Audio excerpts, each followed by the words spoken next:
जो लोग भारत की सिविल सर्विसेज की तैयारी करते हैं, उनके लिए एक किताब है जो किसी बाइबल से कम नहीं है। तो आज हम एम लक्ष्मीकांत की इंडियन पॉलिटी को समझने की कोशिश करेंगे। ये सिर्फ एक किताब नहीं है, ये अपने आप में एक इंस्टीट्यूशन बन चुकी है। ये नंबर, ये कोई मामूली आंकड़ा नहीं है।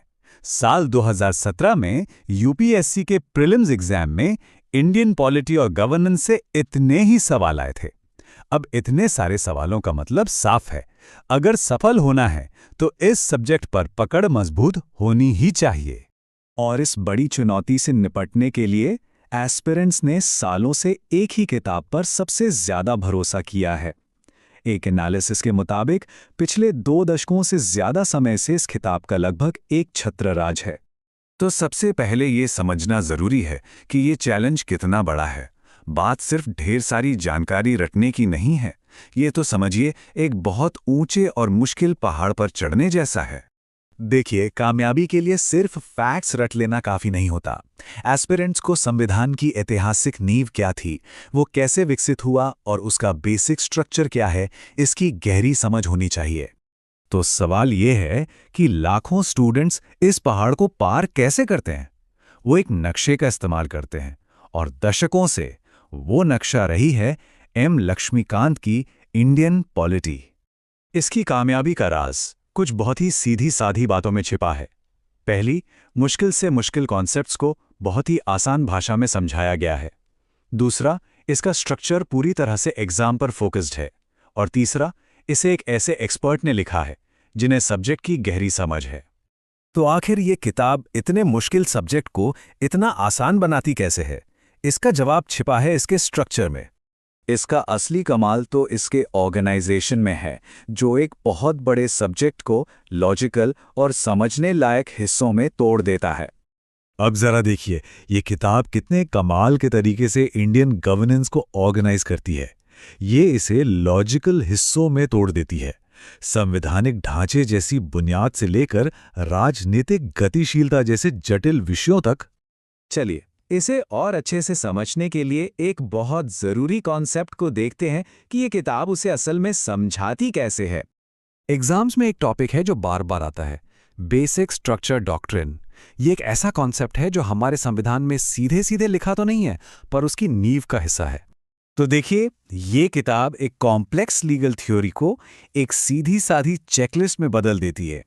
ये उन सभी ज़रूरी एलिमेंट्स को साफ साफ लिस्ट करती है जिन्हें सुप्रीम कोर्ट ने समय के साथ बेसिक स्ट्रक्चर का हिस्सा माना है। इससे सब कुछ एकदम क्रिस्टल क्लियर हो जाता है। लेकिन देखिए, जैसे जैसे एग्जाम का पैटर्न बदलता है, ये किताब भी खुद को बदलती रही है, खासकर अपने लेटेस्ट 8वें एडिशन के साथ। यह अब सिर्फ पन्नों में छपी किताब नहीं रह गई है। ये एक स्टैटिक किताब से एक डायनामिक कोर्सवेयर इकोसिस्टम में तब्दील हो गई है, जो डिजिटल ज़माने की बदलती ज़रूरतों को पूरा करती है। तो इस नए इकोसिस्टम का मतलब क्या हुआ? इसका मतलब ये है कि अब सीखने के कई और तरीके भी जुड़ गए हैं।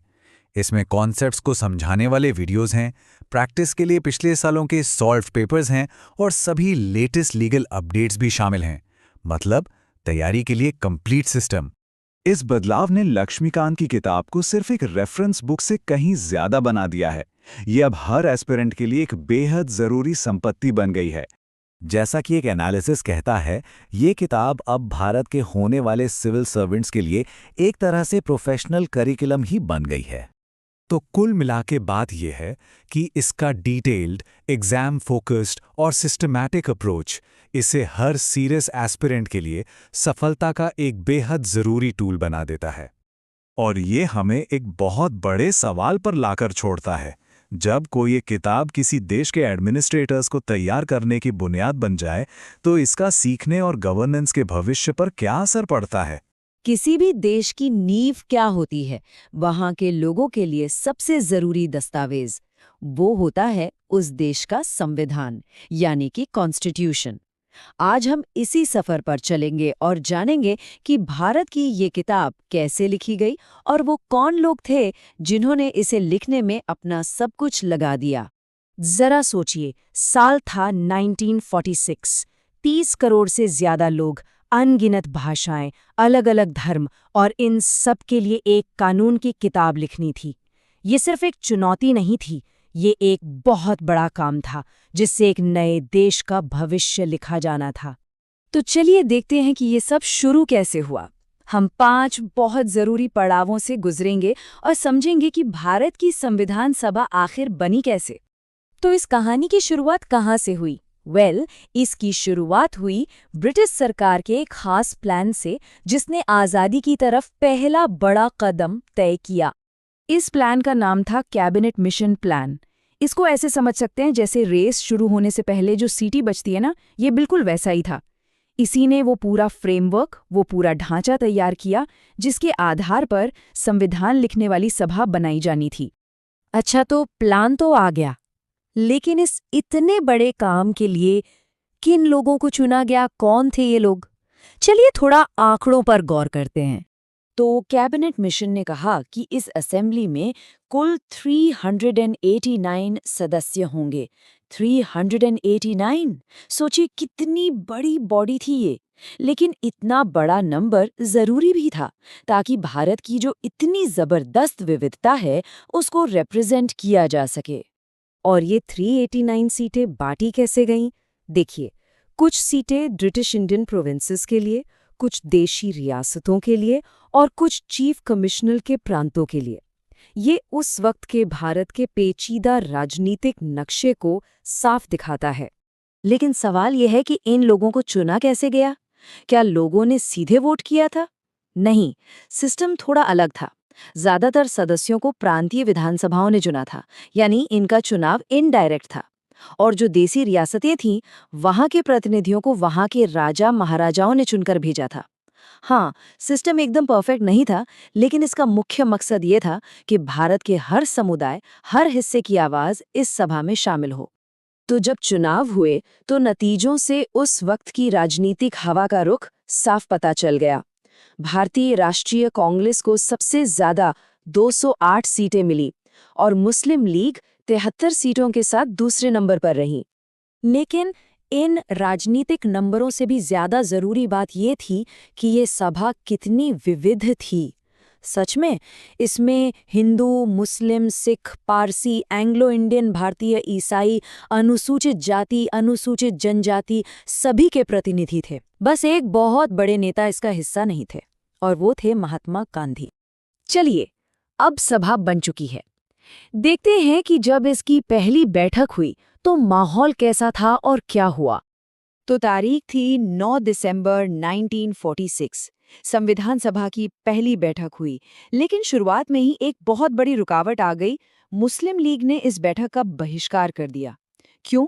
क्योंकि उनकी मांग थी एक अलग देश की, पाकिस्तान की। इस बड़े झटके के बाद भी सभा रुकी नहीं, काम आगे बढ़ा और बस 2 दिन बाद 11 दिसंबर को डॉक्टर राजेंद्र प्रसाद को इसका स्थायी अध्यक्ष चुन लिया गया। मुस्लिम लीग के बहिष्कार का असर ये हुआ कि पहली बैठक में सिर्फ 260 सदस्य ही पहुंचे। ये नंबर उस दौर के गहरे राजनीतिक विभाजन का एक जीता जागता सबूत है।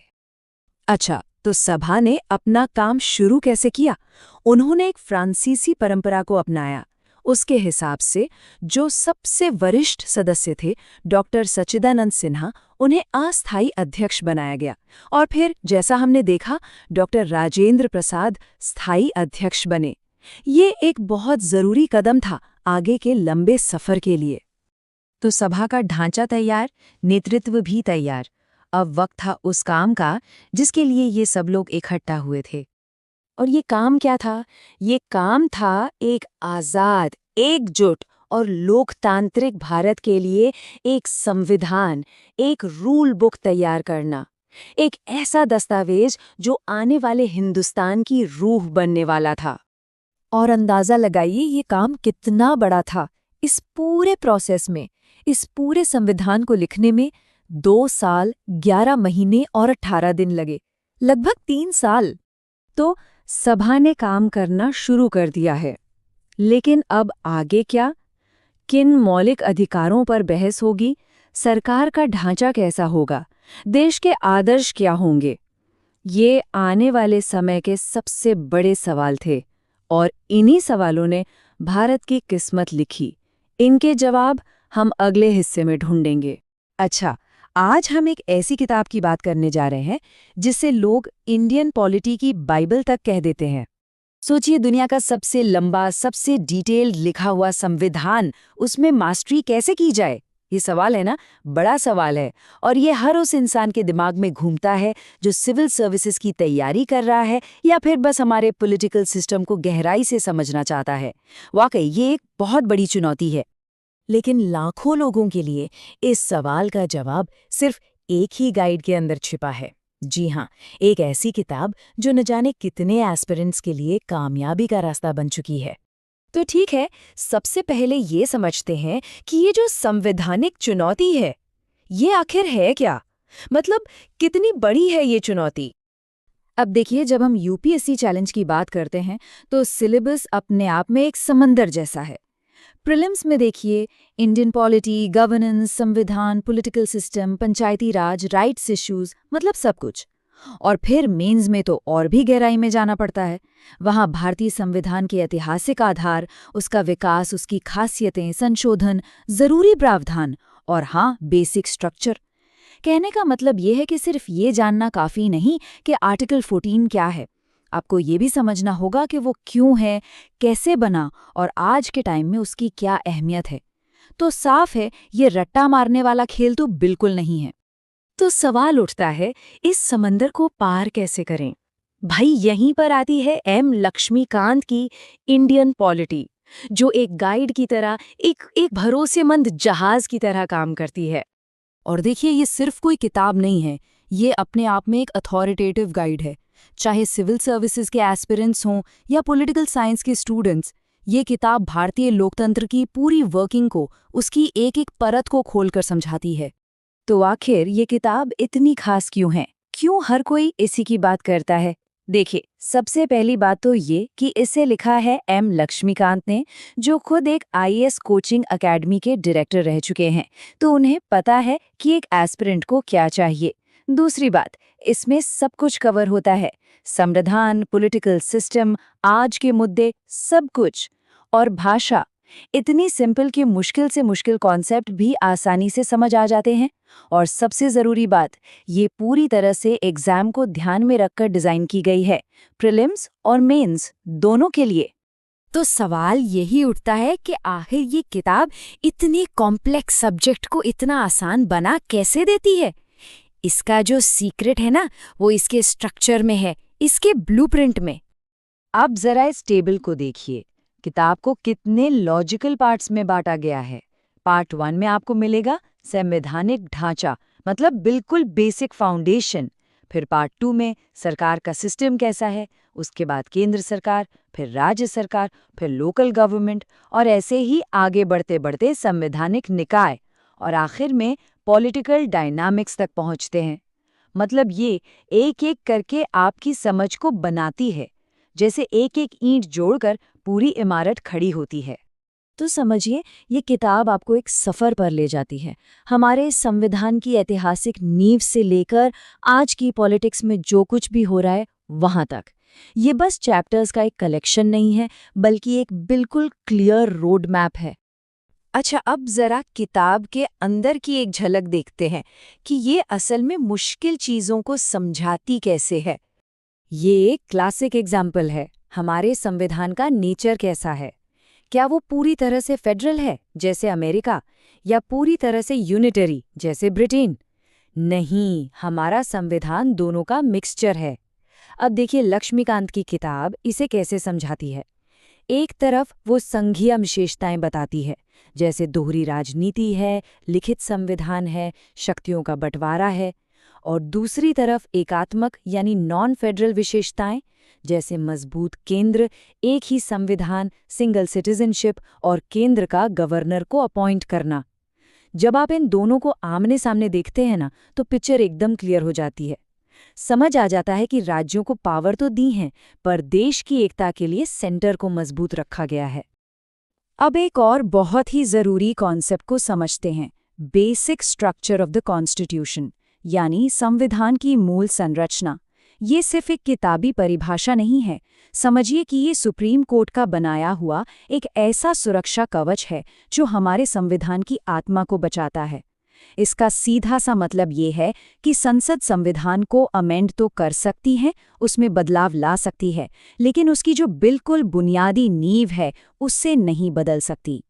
तो ये बुनियादी नींव, ये बेसिक स्ट्रक्चर है क्या? इसमें क्या क्या आता है ये देखिए। ये वो चीजें हैं जिन्हें सुप्रीम कोर्ट ने बेसिक स्ट्रक्चर का हिस्सा बताया है, जैसे federalism, secularism, democracy, judicial review, आज़ाद और निष्पक्ष चुनाव और समानता का सिद्धांत। ये सिर्फ शब्द नहीं है, ये वो पिलर्स है, वो स्तंभ हैं जिन पर हमारी पूरी डेमोक्रेसी खड़ी है। और ये किताब हमें यही समझाती है कि इन पिलर्स को प्रोटेक्ट कैसे किया जाता है। तो आखिर में ये समझना बहुत ज़रूरी है कि ये किताब इतनी मैटर क्यों करती है। इसकी अहमियत सिर्फ एक एग्ज़ाम पास करने तक ही सीमित नहीं है। ये किताब, ये सिर्फ एक परीक्षा के लिए गाइड होने से कहीं ज़्यादा है। इसका मकसद सिर्फ नंबर लाना नहीं, बल्कि एक गहरी समझ बनाना है। ये एक जीवंत, एक सांस लेते हुए लोकतंत्र को समझने की चाबी है। और यही सबसे बड़ी बात है। इस किताब को पढ़कर कोई सिर्फ एग्जाम के लिए फैक्ट्स नहीं रटता, बल्कि एक जिम्मेदार नागरिक बनता है जो अपने देश के सिस्टम को समझता है और उसमें हिस्सा ले सकता है। देखिए, भारतीय संविधान एक लिविंग डॉक्यूमेंट है, एक जीवंत दस्तावेज। ये कोई पत्थर की लकीर नहीं है जो बदल नहीं सकती। ये समय के साथ बदलता है, इवॉल्व होता है। तो सवाल ये है कि इसका अगला अध्याय क्या होगा, और इसका जवाब उन लोगों पर निर्भर करता है जो इसे गहराई से समझते हैं।